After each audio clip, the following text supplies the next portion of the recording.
Now, here is your host, Walt Disney. From time to time, people ask me, which is the favorite of all the pictures that we've made? Well, it's the story of the little elephant with the big ears, Dumbo.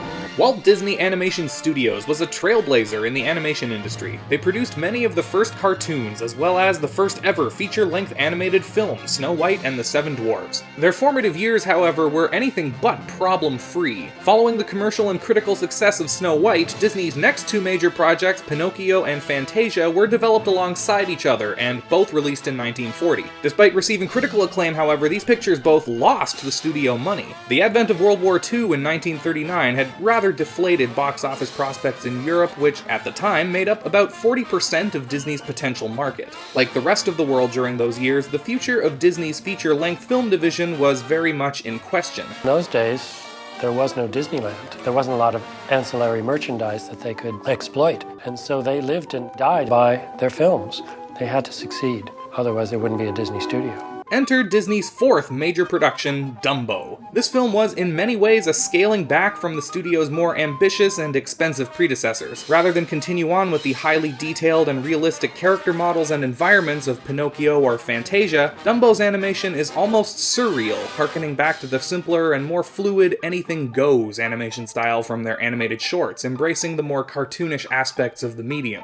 The effects didn't play a role in the film the way that they did in Pinocchio. The animation is brilliant, but it's a different type, a type that's more caricature than reality-based. The film is also shorter than the previous three at just barely over an hour in length. It stars a baby circus elephant facing discrimination due to his overly large ears, who is mockingly nicknamed Dumbo by his peers. However, with the help of some new friends, Dumbo learns to overcome this prejudice, turning his weakness into a strength and proving all of those who doubted him wrong. It's a charming little movie, and despite some few other small details, that's about the extent of the film's story, a fact that it uses to its great advantage. The relatively simple narrative allows for extended sequences and asides that are unimportant to the main plot to play out in between story beats. These sequences contain little to no dialogue and range from cute to funny to even somewhat frightening, and are far and away what stand out most to me in Dumbo. There's the opening scene where an army of storks deliver various animal babies to their mothers. Then there's this really atmospheric tent-raising scene set during a rainstorm. They even managed to fit in the story of the little engine that could as a background detail while the train carries Dumbo's circus between locations.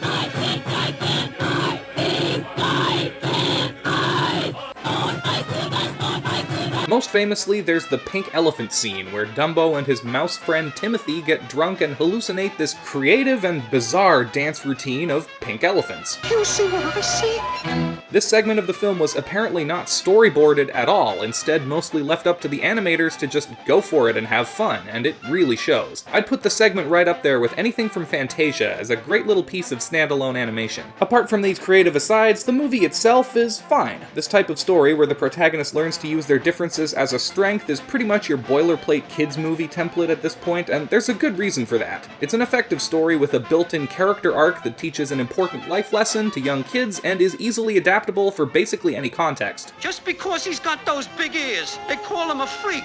Let's show him, Dumbo! Despite lacking much complexity, Dumbo manages to get a lot of mileage out of its story. This film is often cited as one of the most emotionally compelling of the animated Disney films, owing mostly to the relationship between Dumbo and his mother.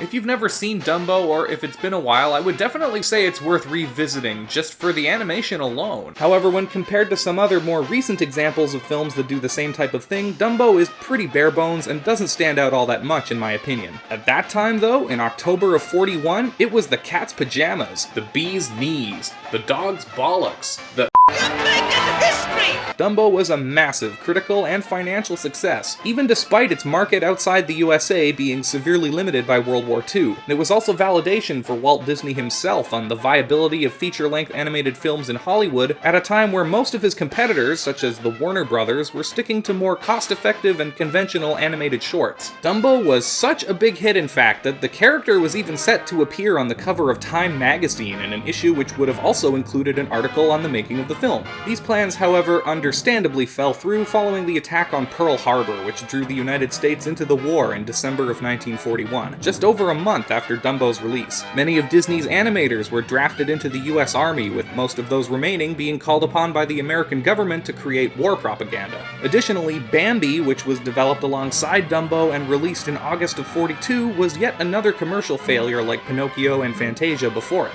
Nevertheless, Dumbo had been such a big win for Disney in '41 that its returns went a long way towards keeping the feature film division of the company afloat through those years with a series of cost-effective but cobbled-together compilation films. If not for Dumbo, it's very possible that Disney's animated feature division could have died out due to a perceived lack of interest. Dumbo is, in my opinion, the film that saved Disney. Of course, nowadays, Disney is one of the biggest and most successful conglomerates on the planet, and like every one of their other classic animated films, Dumbo is now getting a live-action remake. Come on back tomorrow to check out the autopsy. The movie review. If you enjoyed this video, you'd be doing me a huge favor if you could hit that like button, subscribe if you're new, and ring the bell to stay up to date on my latest videos. Leave a comment down below letting me know any of your thoughts on Dumbo or Disney in general, and check out some of these other videos up here on the screen. Until next time, thanks as always once again to all of you guys for watching, and take care.